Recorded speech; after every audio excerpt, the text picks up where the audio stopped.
સૂકા મેથી દાણા છે ને એ ડાયાબિટીસવાળા માટે ખૂબ ફાયદાકારક છે. એમાંય મેથીને ફણગાવી નાખો ને એટલે એના ફાયદા છે ને ડબલ થઈ જાય. પરંતુ મેથી ફણગાવવામાં પ્રોબ્લેમ એવો આવતો હોય છે કે તે સ્ટીકી થઈ જાય ફણગાવ્યા પછી, સરખા ફણગા નથી ફૂટતા, અને વળી ફણગાવેલી મેથીનો ઉપયોગ કેમ કરવો ને એ આપણને ખ્યાલ નથી આવતો. તો આજે આપણે મેથી એવી રીતે ફણગાવશું કે જે બિલકુલ સ્ટીકી નહીં થાય, એટલે કે ચીકણી નહીં થાય, દાણો ક્યાંય ચીકણો નહીં રહે, અને સાથે એક એક ફણગો ફૂટશે, દાણે દાણો છૂટો રહેશે. અને તેમાંથી જ આપણે બે એકદમ સરળ ઇઝી રેસિપી બનાવશું જે રેગ્યુલર ઉપયોગમાં લઈ શકે, ઘરમાં બધા ખાઈ શકે, કડવી પણ નહીં લાગે અને એકદમ ટેસ્ટી.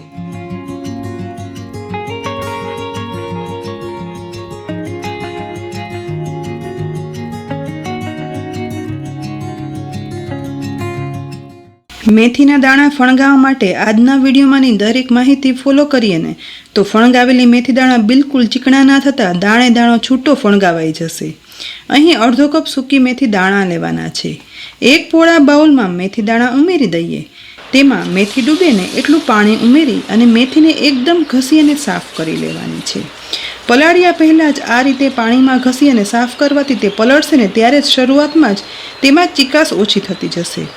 મેથી સાફ થયા પછી એ પાણી કાઢી ફરી મેથી ડૂબે ને એટલું નોર્મલ રૂમ ટેમ્પરેચર પર હોય ને તેવું ચોખ્ખું પાણી ઉમેરી દઈએ અને ઢાંકણ ઢાંકી ફક્ત 4 કલાક માટે પલળવા રાખશું, જેથી એકદમ સરસ મેથી પલળી જાય. અહીં 4 કલાક પછી ઢાંકણ ખોલતા જુઓ મેથીનો દાણો દાણો પલળી અને સાઇઝમાં મોટો થઈ ગયો છે, અને મેથી દાણા પ્રેસ કરતાં મેથી દાણાના ટુકડા પણ થઈ જાય છે. સાથે મેથી પલાળેલું પાણી છે ને તે થોડું પીળાશ પડતું થયું છે, અને પલાળેલી મેથી હાથથી અડકતા થોડી એવી સ્ટીકી એટલે કે ચીકણી લાગે છે, અને પાણી પણ થોડું સ્ટીકી લાગે છે.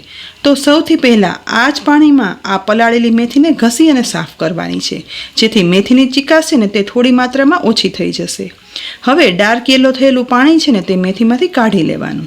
ફરી પાણી કાઢેલી મેથીમાં ચોખ્ખું પાણી ઉમેરવાનું છે, અને ત્યાર પછી આ પાણીમાં એકદમ ઘસી અને જ્યાં સુધી પલળેલી મેથીની ચીકાશ દૂર ન થાય ને ત્યાં સુધી સાફ કરવાની છે. મેથી ફણગાવવા માટે આ પ્રોસિજર કરવી ખૂબ જરૂરી છે, જેથી ફણગાવેલી મેથી છે ને તેનો દાણે દાણો છૂટો રહેશે અને જરાય ચીકણી પણ નહીં થાય, અને એકદમ સરસ દાણો ફણગાવાઈ પણ જશે. પલાળેલી મેથીમાંથી ચીકાશ નીકળશે ને તેમ પાણી પણ પીળું થવા લાગે છે. ફરી એ પાણી કાઢી નાખશું.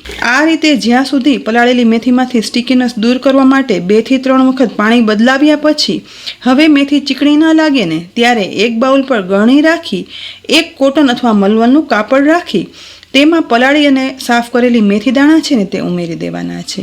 હવે કપડામાં મેથી ફેલાવ્યા પછી આ રીતે કોર્નર વડે 2 ગાંઠ વાળી અને પોટલી બાંધી લેવાની. પણ હા, પોટલી બાંધતા પહેલાં એ વાતનું ખાસ ધ્યાન રાખવાનું કે પલાળેલા મેથી દાણા છે ને તે પાણીથી સાફ થઈ ચીકાશ વગરના થઈ ગયેલા હોવા જોઈએ. પોટલી પ્રેસ કરી અને વાળ્યા પછી તે એ જ ગળણીમાં રાખી અને ઢાંકણ ઢાંકી 48 કલાક માટે આ જ રીતે રાખી દેવાનું છે.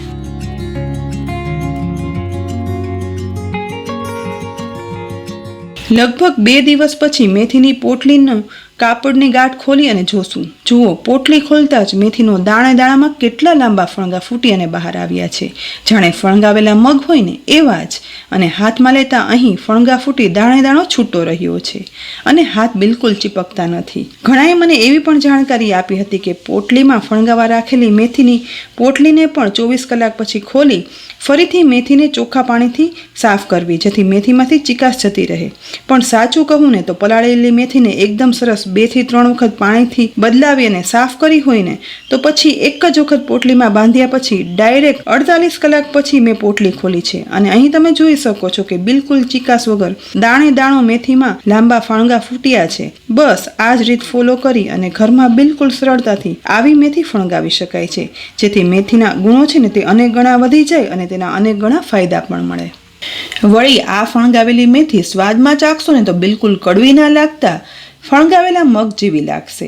હવે આ ફણગાવેલી મેથીમાંથી ડાયાબિટીસની તકલીફ હોય તેના માટે, અને ડાયાબિટીસ ના હોય ને તો પણ આપણે રોજબરોજ ખાઈ શકીએ ને અને કડવી ના લાગે ને તેવી 2 સહેલી અને સ્વાદિષ્ટ વાનગી બનાવીએ.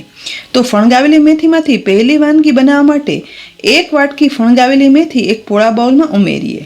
હવે તેમાં સ્વાદ પ્રમાણે કાચી કેરીના નાના ટુકડા, ટમેટાના બીજ કાઢી તેના કડક ભાગના ટુકડા, બીટના ટુકડા ઉમેરશું. સાથે ડુંગળીના ટુકડા લઈએ. જો ડુંગળી ના ખાતા હોય ને તો નહીં ઉમેરવાની. તેની સાથે લીલા મરચાંના ઝીણા સમારેલા ટુકડા ઉમેરશું. સાથે થોડી એવી સ્વીટનેસ માટે દાડમના દાણા ઉમેરીએ અને તેની સાથે થોડી એવી ક્રન્ચીનેસ આવે ને એટલા માટે શેકેલા સિંગદાણાને ફોતરા ઉખાડી અને ઉમેરશું. છેલ્લે સમારેલી કોથમીર વધારે પ્રમાણમાં ઉમેરીએ. મસાલામાં અડધી ટીસ્પૂન મરી પાવડર, અડધી ટીસ્પૂન મીઠું અને 1/4 ટીસ્પૂન ચાટ મસાલા પાવડર ઉમેરશું. હવે ઉપરથી અડધા લીંબુનો રસ પણ નીચોવી લઈએ. ત્યાર પછી એકદમ સરસ રીતે બધું મિક્સ કરવાનું છે.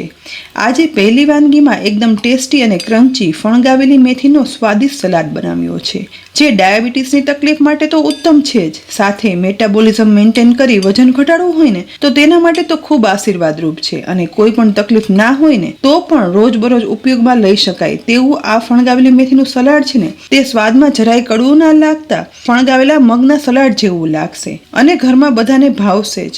ડાયટિંગ કરતા હો ને તો જમવામાં ફક્ત એક બાઉલમાં પીરસીને આ સલાડ ખાઈ લો ને તો પેટ ભરાઈ જશે અને ફણગાવેલી મેથીના ફાયદા પણ મળશે. ચટપટું સલાડ બનાવ્યા પછી હવે ફણગાવેલી મેથીનો રોજિંદો ઉપયોગમાં લઈ શકાય ને તેવી બીજી વાનગી બનાવવા માટે ગેસ પર ગરમ થતા કુકરમાં 2 ટીસ્પૂન તેલ ગરમ કરવા ઉમેરીએ. ગરમ થતા તેલમાં અડધી ટીસ્પૂન જીરું, 1 સૂકું લાલ મરચું, મીઠા લીમડાના પાન અને 1/8 ટીસ્પૂન હિંગ ઉમેરશું.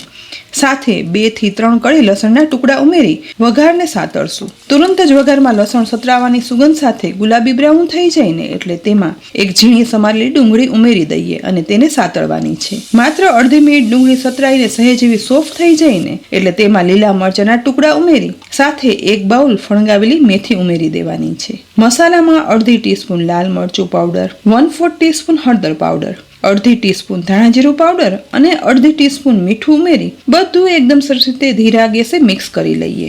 સાથે માત્ર 1/4 કપ પાણી ઉમેરી દઈશું અને ત્યાર પછી કુકરનું ઢાંકણ ઢાંકી સીટી લગાવી અને ગેસની મીડિયમ ટુ લો ફ્લેમ પર 2 સીટી કરી લેવાની છે. કુકરમાં સીટી થઈ જાય અને કુકર ઠંડુ થઈ જાય ને એ પછી ઢાંકણ ખોલી લઈએ. જુઓ, એકદમ માપના પાણી સાથે ફણગાવેલી મેથી એકદમ સરસ ચડી ગઈ છે. દાણે દાણો છૂટો પણ રહ્યો છે.